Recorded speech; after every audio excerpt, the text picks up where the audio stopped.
So welcome to the channel. Kindly introduce yourself and your project. My name is Betty, and our project was to put the fence, as you can see back here. We had a live fence, so we were replacing the live fence with the panels that you see behind us. Okay. And to my left, we have the contractors who did the work, so they can introduce themselves. Okay. Welcome again, guys, on another project. My names are George Mungai, a precast contractor. Hello, guys. My name is Ruben Muhanda. I'm also a partner with George Mungai.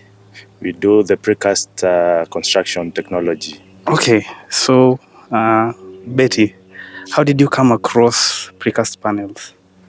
Precast panels, to be honest, the first time we came across them was online. So we do a lot of followings with people who post videos about construction. So we've been looking at precast panels and other newer technologies that we could adopt now or in the future.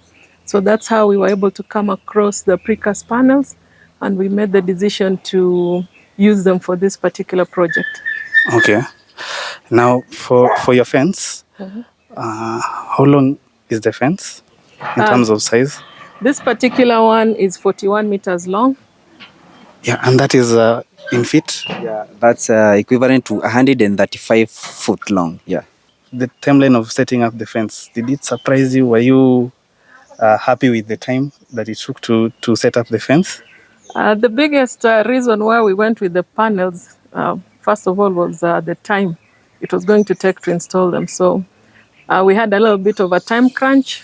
So I wanted them done in 2-3 days if it was possible.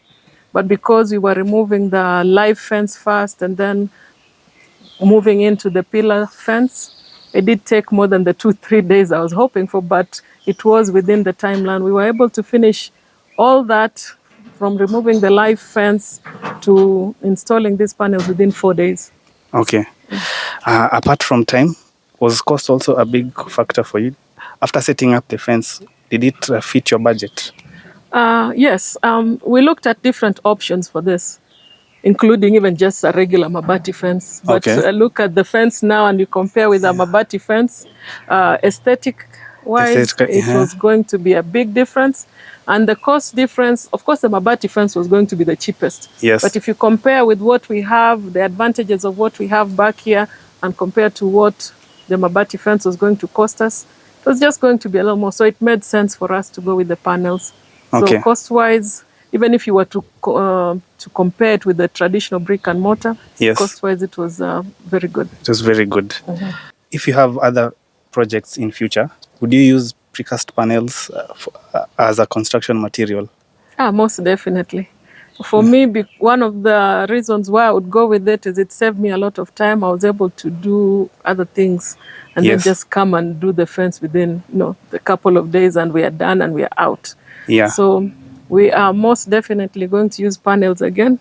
We are already in the process of discussing with them for them to do another project for us down that way. Okay. So we are most definitely going to use them again. Yeah. And is it, as a client, is it something you can recommend to other clients, precast panel? Yes, I would definitely recommend it. For one, it looks good. Cost-wise, people might think it's very expensive, but it's really not. If you put down the numbers and you crunch it down and do the actual fence, at the end of the day, you'll find that the cost is not that much. And time is very expensive. Yes. So if you can save time and use that time to do something else, it's going to be a very big advantage for you. The advice I would give anybody else who wants to look into using the panels, I would highly recommend them. As I said, cost-wise, aesthetics, time, especially the time. There are some people who don't have much time, especially if you don't live where you want to build, then you only have a limited amount of time to go do that fence. Just use the panels, finish, go wherever you're going. Now, this is a 135-foot long fence. How many panels are we talking about, and H columns? 52 3 meters panels and 16 H columns. Yeah. Yeah. Okay. I can see that the fence is sloping. Yeah. Now, how did you achieve the levels to ensure that everywhere is the constant height of the fence? For us, we usually have dump levels that we usually use. So we were in a position, we managed to set some different levels, as you can see on the video. So we have, because of the topography of the land, Yes. the land is slopy. Yeah. So we managed to take the levels in 3 steps. So where we took the measurement, we calculated them well, and where each and every step, it was a rise of 1 panel. Ruben? Yes. What did you do to achieve a stable foundation for this fence? Number one, what we do, we normally make sure that the dump level he has mentioned is well calculated. Then there is little backfilling that's done. Then we do some small backfilling of now the concrete mix, which now takes in the consideration of the new measurements that we need to take for us to be able to align the precast in the levels that we need. That's why you see we have 3 levels, as he said. So they go with the rising of 1 precast, as he mentioned, and that is achievable through some small backfilling, as you can see on that end. That step that you are saying, Yeah, you can see that H column is a bit higher. Yeah. Right? Yeah, that's higher. So that's how we are able to achieve that. The down ones, as you can see, we did some small backfilling of the soil, as it's evident. So that is simply how we get to align and achieve those levels. Now, the first step in setting up a fence is setting up the H columns. Yeah. How do you ensure that they are stable enough to hold the panels in place? Okay, for the fence, we usually have the H columns that they are usually 3.1 meters long. And our fence is usually a standard of 2.4 meters. So if you do the calculation, so there is a hole that you usually dig that's 2 feet a square, 2 feet by 2 feet. We usually sink the H column, and we do a proper concrete that usually holds the columns in position.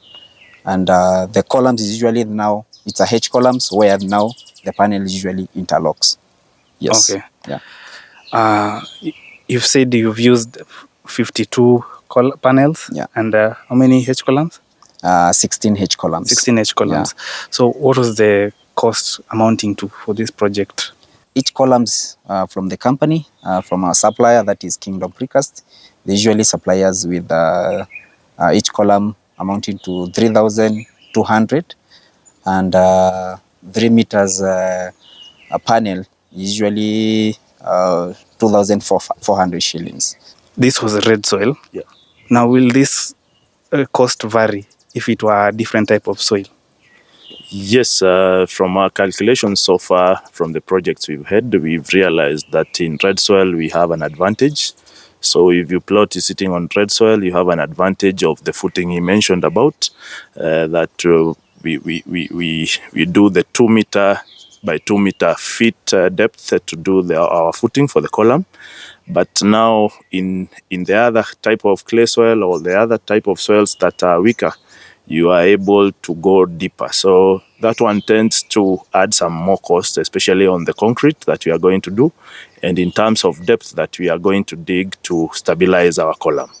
So you've heard it from Betty, the client, and from Mr. Mungai and Mr. Ruben here, who are the contractors in charge of this project. I hope I've been able to ask the questions that you have on your behalf, and that the answers have come out satisfactorily to your liking. I'm Muema. Thanks for watching. I'll catch you in the next video.